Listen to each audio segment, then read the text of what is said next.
Assalamualaikum warahmatullahi wabarakatuh. Bismillah, alhamdulillah, wassalatu wassalamu ala rasulillah, amma ba'du. Alhamdulillah kita bertemu di edisi daring pada kali ini. Bagaimana kabar anak-anakku semuanya? Semoga senantiasa mendapatkan rahmat dan lindungan Allah Subhanahu wa Ta'ala. Tetap jaga kesehatan dan semangat dalam belajar. Mudah-mudahan kita mendapatkan kemanfaatan ilmu dan senantiasa dalam ridha Allah Subhanahu wa Ta'ala. Amin amin ya rabbal alamin. Untuk pertemuan kali ini kita akan membahas tentang ketentuan waris dan harta warisan. Namun sebelumnya, marilah kita membaca Ummul Quran. Mudah-mudahan pembelajaran kita senantiasa mendapat ridha Allah Subhanahu wa Ta'ala dan bermanfaat bagi kita semuanya. Al-Fatihah. A'udzu billahi minasyaitonir rajim. Bismillahirrahmanirrahim. Alhamdulillahirabbil alamin. Arrahmanir rahim. Maliki yaumiddin. Iyyaka na'budu wa iyyaka nasta'in. Ihdinas siratal mustaqim. Siratal ladzina an'amta 'alaihim ghairil maghdubi 'alaihim waladdallin. Rabbighfirli wa liwalidayya amin. Baiklah anak-anakku semuanya, untuk lebih jelasnya marilah kita ikuti bersama, kita simak tentang ketentuan waris dan harta warisan.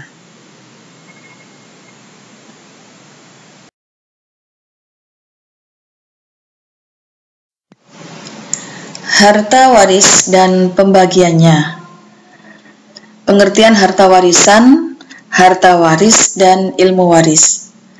Harta warisan adalah harta bawaan ditambah dengan bagian dari harta bersama sesudah digunakan keperluan pewaris selama sakit sampai meninggal, pembayaran utang, pengurusan jenazah, serta wasiat.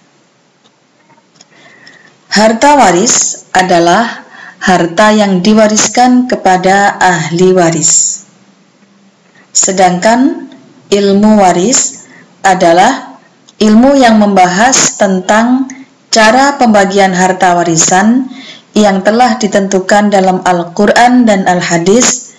Ilmu waris juga disebut juga dengan ilmu faraid. Istilah-istilah yang ada dalam ilmu waris dan sering digunakan adalah sebagai berikut. A. Muwaris ialah orang yang meninggal dunia atau orang yang meninggalkan harta. B. Waris adalah orang yang berhak menerima harta peninggalan. C. Mirath adalah harta yang ditinggalkan oleh muwaris yang akan dibagikan kepada ahli waris. Disebut juga mauruth. Kemudian dasar hukum atau dalil terdapat dalam Al-Quran surat An-Nisa ayat 11 dan ada lagi dalam surat An-Nisa ayat 7 dan 12. Nah, untuk lebih detailnya, anak-anak bisa membuka Al-Quran dan sekaligus membuka modul pembelajaran siswi kelas 9, yang disitu banyak sekali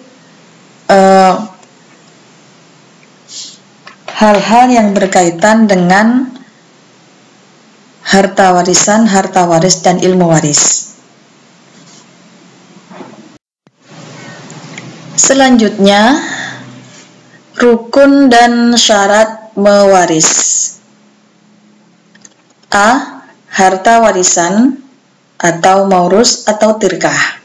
Syaratnya, harta bawaan ditambah dengan bagian dari harta bersama sesudah digunakan keperluan pewaris selama sakit sampai meninggal, pembayaran utang, pengurusan jenazah, serta wasiat pewaris. B. Pewaris atau muwaris. Syaratnya adalah beragama Islam, meninggalkan harta warisan dan ahli waris yang masih hidup. Barang itu harus milik sempurna dan pewaris benar-benar telah meninggal dunia. C. Ahli waris atau waris. Ahli waris adalah orang-orang yang berhak mewarisi karena hubungan kekerabatan atau nasab, hubungan pernikahan, dan beragama Islam. Ada beberapa orang yang menjadikan penyebab menerima dan ada pula yang tidak menerima harta waris. Sebab-sebab menerima harta waris: A. Ada hubungan keturunan atau nasab. B. Hubungan perkawinan atau nikah, yaitu suami atau istri. C. Hubungan pemerdekaan budak atau disebut dengan wala. D. Hubungan agama. Sedangkan sebab-sebab tidak menerima harta warisan antara lain: A. Karena membunuh. B. Perbedaan agama. C. Murtad. Dan D. Karena perbudakan. Sedangkan untuk golongan ahli waris dapat digolongkan menjadi dua. Yang pertama, ashabul furud atau yang memiliki bagian pasti. Dua, asobah. Ashabul furud adalah bagian yang sudah ditentukan oleh ayat-ayat Al-Quran. Bagian yang sudah ditentukan adalah setengah, sepertiga, seperempat, seperdelapan, 2/3, dan 1/6. Ahli waris laki-laki atau ashabul furud berjumlah 15 macam, yaitu anak laki-laki, cucu laki-laki dari anak laki-laki dan seterusnya ke bawah, bapak, kakek dari bapak dan seterusnya ke atas, saudara laki-laki sekandung, saudara laki-laki sebapak, saudara laki-laki seibu, anak laki-laki dari saudara laki-laki sekandung, anak laki-laki dari saudara laki-laki sebapak, dan sebagainya. Ahli waris perempuan atau ashabul furud berjumlah 10 macam, yaitu anak perempuan, cucu perempuan dari anak laki-laki dan seterusnya ke bawah, ibu, ibu dari bapak, ibu dari ibu, saudara perempuan sekandung, saudara perempuan sebapak, saudara perempuan seibu, istri, orang perempuan yang memerdekakan mayat. 2. Asobah. Dalam bahasa Arab, kata asobah berarti kerabat seseorang dari pihak bapak.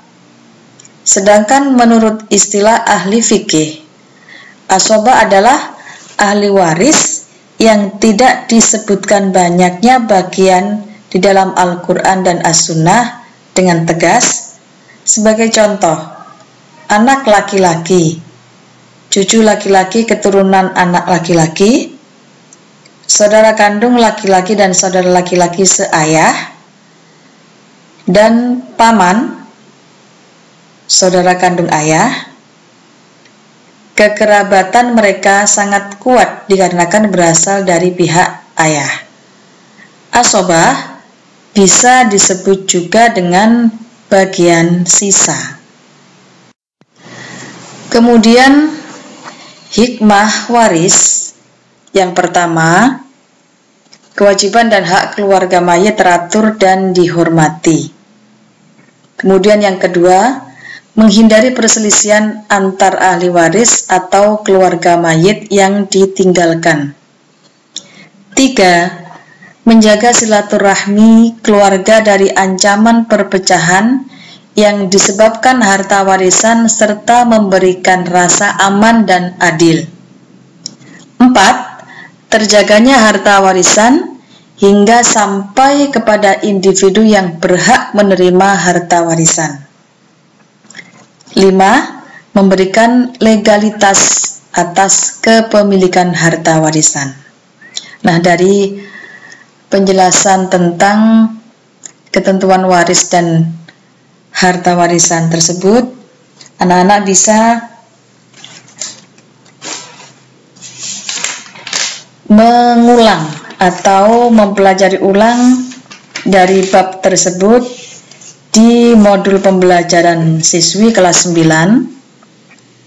Nah, kemudian untuk mengukur kefahaman anak-anak, akan kami beri tugas mengerjakan uji kompetensi halaman 59 sampai 60 dikerjakan di modul pembelajaran siswi kelas 9, dan insya Allah nanti akan kita bahas pada pertemuan tatap muka yang akan datang.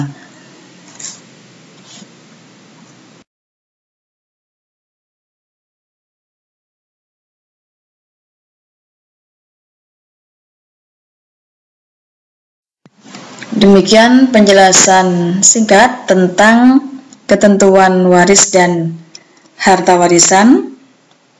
Semoga bisa bermanfaat. Terima kasih atas segala perhatian dan mohon maaf atas segala kekurangan. Wassalamualaikum warahmatullahi wabarakatuh.